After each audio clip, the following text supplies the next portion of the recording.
Right. And started. So, where are my notes? I said, yay, it is me. They were so excited about the who's that and what are those, and they were like, it's me. Loved it. I really liked the fact that you had them counting letters, you had them making connections to their name, you had them again with the same name, different name, or same name, are we different people or are we the same? Yep. And you kept on reinforcing again the classroom routines, catch a bubble, magic fingers, remember? And then by making connections to 4 in a group, that was also good, because you were saying, you know, how many people how many at a center? How many? And they were saying 4. So what do we do when there's 5? And you kept on reinforcing that. You go to another place, and then you go. So it was really cool for me that you did that. And then that you got them conferencing with them individually, and getting them to do letter recognition, getting them to do counting of the letters in their name. That was really cool. And again, you thought out of the box in the spur of the moment by getting them to get their name from the school wall. Because I don't think you planned that. No, that was spur of the moment. So that was again one of those things where I could see the lights go on in your head, right? What hell if we try that? And you did it, and that was the missing link that you needed. Yeah. Because it's not taking anything of the learning away. Right. It's just giving them that extra resource. I liked it when you called Suleiman to the group there. And I made a note that said, I think he's super intelligent.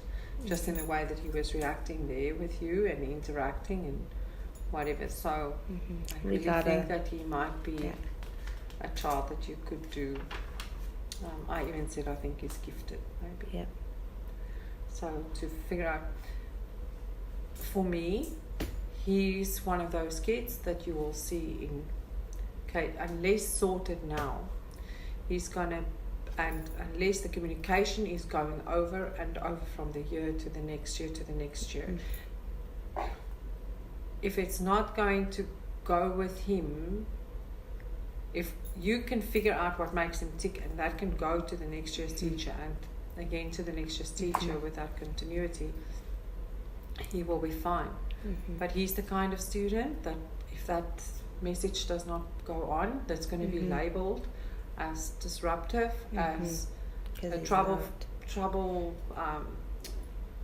seeker and all kinds of things when he grows up, and everybody's going to be warned about him, etc. And that's not the case. It's a typical situation of a very, very highly intelligent little boy, and he's got the verbiage to back that. Yes. You can see he's switched on. Yep. And if that's not channeled correctly, then he's going to be one of those kids that are labeled the wrong way. He needs to be challenged, like just to the higher level. Like he just needs that extra step. He's really, and today too, I tried to do it like the extra step, like it just really just, someone come help me, like, and he's gonna be my helper. Like he is going to be our permanent. We're creating jobs for. It's going to eventually become, my little notes on the board, eventually going to be everyone is going to have a job, but we're going to start off with a few. Like we have a cleaning the table, we have the helper who, moves the arrow, and then the line leader, and then the counter who counts in the morning, the person that pushes in the chairs, garbage, make sure the garbage is, and they all have those jobs and are ready today. Like one of the, Nora, she was excellent of pushing interchange. Gotta push in the chairs. And she already knew, like, that's her job. So if we can get a job that works, and I went up to Suleiman today and I asked him, I said, what job would you like? And he didn't really know. Like, I think I'm just going to keep asking him and give him a job that he really wants. Mm. And even I even now in my head, he could be the one to check that everybody else does their jobs, because might be the chief in charge, I think. Because that's what I told Tagreed today. But it might be a little bit big at this point. Yeah. Maybe later in the year. And that's what I have him helper number 2 for everything. Yeah. So because then he can help me, like, oh, you're my helper. Like, you can go get me this. Like, even like out on the playground, if I forgot the bell, like, Suleiman, can you go and get the bell? You can branch that out later on to my helper. Can you go and check if everybody else did their things? Yeah. Can you go and check if that person has done theirs? Could you go and remind that person to do this? And yeah. In that way, you're teaching him as well how to treat others with respect. Mm-hmm. Okay, so I gave you like a 4 for everything. You know what I realized? When I did the... did you see what I wrote? Yeah. Because did you do it in the wrong one? It's backwards. No. What do you mean? The way that it's laid out over here... That's not the way that it's laid out there. I didn't even notice that. This is the first one. This is the second one. Oh. It's turned. So your previous one, I actually had to go back and change the grade still stayed the same. Right. But the boxes, I had the wrong ones highlighted. Oh. Because I didn't realize that they actually backwards. Okay. So the last one in the rubric on paper is the first one in the rubric on the document, on the screen. We're doing the right ones though, right? Yeah, we are. Okay. It's just a different Okay. Okay, anyway. Layout on it. Yeah, okay. The layout. Okay, so I basically gave you a 4 for everything, but I don't know if there's anything that you are thinking that you wanted to have a different, because for me with the first one, the project-based learning, you guided the students, you used math, you used names, you used unit of inquiry words, everything. So cross-disciplinary connections and things and skills that they're supposed to know at this point. With yeah. Right, but it wasn't. I think it was. I mean, I used all of that, but I think it was a little much at first because I wanted to have 4 at a time in my head, and then because even the 2 was too much. Yeah, that's why. And then I had to go to 1 at a time because it was. And did you manage to finish it during the week? Yeah, it's over there. Oh, there it is. Yeah. Okay. Well, that took a very, very, very long. It took a long time. I still have 2 more to do because because the questioning and the counting, and they're not quite sure yet. But they referenced that, and last year that was the connection. They made the connection, with the line leader, because I'll just make lines and then I'll fill in the letters, and then just eventually like how many letters this person has, and then they reference go that. Back to that one. Yeah. Okay. So you said Canada develops and implements student projects that help students develop interdisciplinary skills, understanding a problem or issue. Yep. So you say 3. 3. Okay. Because I feel like I could have just facilitated that a little differently. And I think for their level of learning, I just feel like it was a little much at that point. Yeah. Application of real world problems. You used puzzles, you used motor skills, fine motor skills. You used so that the centers that you put out for the kids were all real life. And then, of course, the names and things, it's very real life. It's very connected to who they are. I would say 4 to 1. Yeah. And then use of digital tools. I also said a 4. Canada engages students actively in the use of digital tools and resources. I don't know. That one is now defined. So that should not be effectively facilitated. Yeah, that's a 3. Yeah. I missed the word digital tools. Yeah. Okay. That's exactly what I. Okay. Literacy across the curriculum can it systematically incorporate literacy activities. I think that's perfect for. Yep, that's IQ. Yeah. You also gave yourself a 4. I did. I'm getting better. You are getting better. Okay, interdisciplinary themes. I said a 4 because I thought I wrote classroom routines, grouping, math. Again, all those different things came together. Yeah. Integrates current interdisciplinary themes.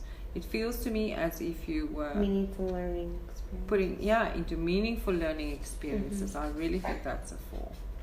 I would agree with that as well. Okay, all right. So that one. Again, it's so weird because even too, like when today, I also I just like to tape it because when I'm in the classroom sometimes I just feel like it's chaos. Like I feel like there's nothing, there's no structure. Like I feel like I don't. Sometimes I do. I feel like I don't have a handle on things and I need to be more confident in that. I was talking to Liz too, and because I sat in her class, and it's the same thing. Like she's like, I don't know what's going on. Like she's like, there's just I don't know. And I said, you're handling like it looks fine. Like she said, but I don't feel like it's fine. And so we related today, like. Yeah. The thing is, I think that with you, that it becomes nearly like a second nature in dealing, like the way a person reacts in a crisis, right? You are reacting you are doing the correct things at the correct times perfectly, although it doesn't feel to you like that because it's already nearly like a habit. You are doing things without even noticing it, that you are actually doing it. So you might think in your head that it's frustrating because the kids are not doing it, but you're picking those correct actions for the tough times. You are picking them perfectly from what I've seen. So it might not feel that way because it's draining, right? Yeah. It's draining. Maybe that is why it's so draining, is because your brain is actively doing those things. Right. But, and yes, of course there are days, but that is that's teaching, right? Because you as a teacher, you will never totally be in control the whole time. Right. I mean, you have your ups and you have your downs and you have everything because the children are different. Right. They are unique, right? Yep. So they all act different and they all act. It just doesn't happen. Right. It just doesn't happen. There will be some lessons that you feel, wow, this was good, or there will be a day that you go like, wow, this was a cool day, whatever. But I don't think you'll easily have 2 of those days in a row. Right. Yeah. Well, that very first lesson, I was like, this is amazing. Then I'm trying to do it again. I'm like, in a different way, and I'm like, oh, it didn't work that way. Like, it was not amazing. That's just because it's a different day. Right. They had different things. They had different things to eat that day. They had different things happen to them before they came to school. They had different things happen. They had different experiences. Yeah. And they reacted differently to different things. So it's really just, you just try and make the best of every day. That's all. Yeah. So next week, understand the uses, multiple methods of assessment to engage students in their own growth, to monitor student process and to guide the candidate and the student's decision making. How does the candidate use assessment methods to engage students in their own growth? This is the one I actually talked to her because we don't really, we do assessments, but we do more anecdotal notes. Of course. I immediately think of conferencing and self-assessment, where the kids can maybe give, if you have stickers or something, then they can give themselves a sticker, or they can color the smiley face or the sad face or the... Or how they're feeling. You're saying like how they're feeling? Yeah, how they think they did on something. Oh, so but I have those pictures over there with the book. Yeah. That they come in every morning and they say that they're happy or sad. Like maybe they could self-assess, like, well, how do you think that? And then even just during playing time, like if they made a decision, like a bad decision, like how does that make? And then maybe bring them to the board and look at that visual, like, how do you think that made that person feel?